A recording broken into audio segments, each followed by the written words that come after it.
Renaissance man. I'm a Renaissance man, super art like Superman, flying like I'm Peter Pan, see my people in Neverland. Welcome to the David Carus Show. I'm David Carus. I'm about to tell you about some awesome artists and some amazing art, and I want to get it started with Charlie Chaplin. Chaplin was born in London, England in 1889. His mother was an actress, his father was a singer, but his life was really out of a Charles Dickens novel. He was born right into poverty and struggle from the get-go. His mother eventually went insane. His father became an alcoholic and died at a young age, and basically him and his brother were in and out of orphanages and out on the street a good deal of the time. Lucky for Charlie, he was able to recognize talent since the age of 5 years old when he started performing, singing, dancing, and eventually his big goal was to be an actor, and he did just that by finding his way onto acting troupes and eventually into the theater, where his performances were so great that he got the attention of Hollywood. Within a very short period of time, he became a big hit over in Hollywood, and in 2 years' time, not only was he acting in his films, but he was directing them, producing them, editing them, and even scoring them. He taught himself how to play the piano, the violin, the cello. He was the creator of the very famous song Smile, made famous by Nat King Cole and Michael Jackson later. His movies became big hits, and within 2 years, the guy had become the first global, international, big star that the world had ever seen before. It led all the way to 1940 during World War II when he was, he wanted to make a film that went after Adolf Hitler. So he made this film called The Great Dictator. Now, up until this time, most of his films were silent films, and it was very shocking for viewers to see Charlie Chaplin actually say something. And when he said something so incredible that to this day, many people consider it the greatest speech of all time. In that movie and with that speech, he was able to go after not only Adolf Hitler, but he was able to go after all the powers that be. And specifically, the United States government, they found him to be a very big threat, and a few years later, they made it possible so that the guy couldn't return to the United States and basically kicked him out of the country. It wasn't until 1972 when he was able to return to receive an honorary award from the Academy of Motion Pictures for his lifetime of work. His influence is immeasurable. The guy influenced, Walt Disney's Mickey Mouse. He influenced Michael Jackson and so many other actors. He changed and established the whole comedy genre. He was the first to put a sad ending into a comedy. He was the guy who hung out with Gandhi and Albert Einstein. He wrote an autobiography, which is a huge, important piece of work in itself. Read his book, watch his films, listen to Smile, his song. Go and really research the guy, because the guy lived an incredible life. I love watching some movies over and over, and this next movie is one that I'm sure you've probably seen, but if not, you've been living in a cave.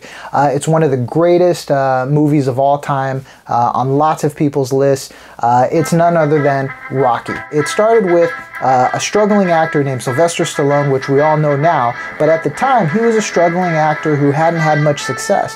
One day he was watching a boxing match, saw somebody fighting Muhammad Ali, who was kind of holding his ground and kind of staying in the fight with him. It inspired him so much that he decided to write a screenplay, and people loved it right away. And he was offered hundreds of thousands of dollars if they would just be able to get the movie and make it the way they wanted to make it and cast whoever they wanted to cast. He turned it down. Now, at the time, the guy didn't have very much money to pay his rent and his heating bills, and it was really down on his luck, but he stuck to his guts and he said, no, I've got to play this role. Eventually, they gave him some money for it, but it was much less, and the budget for the film was much lower, but he was happy because from nothing, it was a lot of money to him. When it came out, it became the highest grossing movie of the year.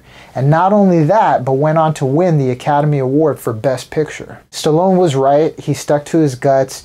It was an amazing achievement for an artist. And if you look at the film itself, it really reflects this true story of what's happening to Stallone. In the course of the film, you see him go the distance, and you see that there's this underdog who actually goes and he goes the distance, and he can keep fighting, and he's left standing. This movie is not only a great movie and one of the greatest of all time, but it really is a movie masterpiece. I want to talk to you about an awesome, amazing piece of art.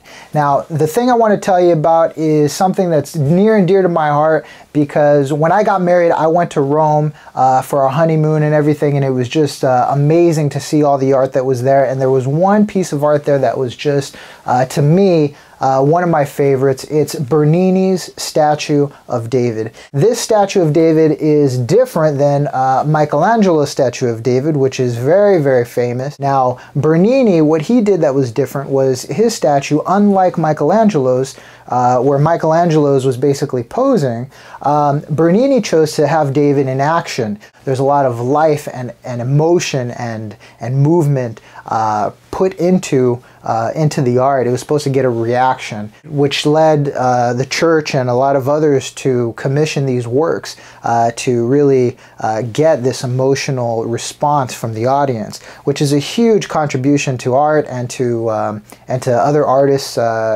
who came after. And if you ever are in Rome, definitely go check out Bernini's works, which are all over the city. It's an amazing achievement. It's an incredible work of art, and it's something that you should definitely know about too. Now, books is a big subject and there's a lot of genres, but I want to tackle one that you may not have probably heard of.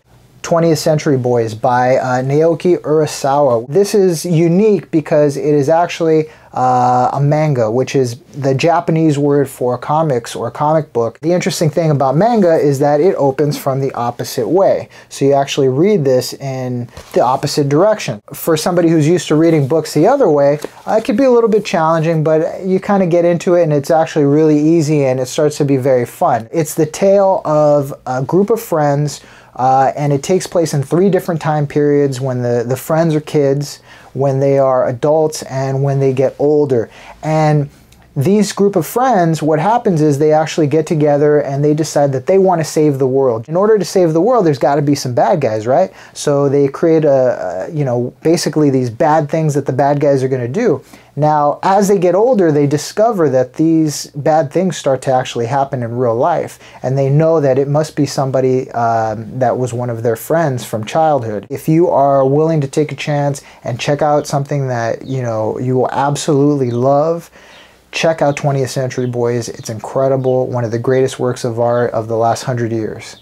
Really, it's that good. I want to thank you for watching. This is the first episode of many. If you liked what you watched, I want you to subscribe to my channel. I want you to like this video, share it with your friends, get it out there. If you really want to contribute, leave a comment. Tell me what you'd like me to cover next. I'd love to hear from you. You can follow me on Twitter. You can find me on Facebook. And I'm going to keep delivering the stuff that you want to hear about, that you need to hear about, which is the incredible, awesome things that mankind has made, is making, and will make, and this is the place that you need to be to get all of that information. I want to leave you today with a quote from Superman, delivered in Action Comics number 775, where he says, "Dreams save us.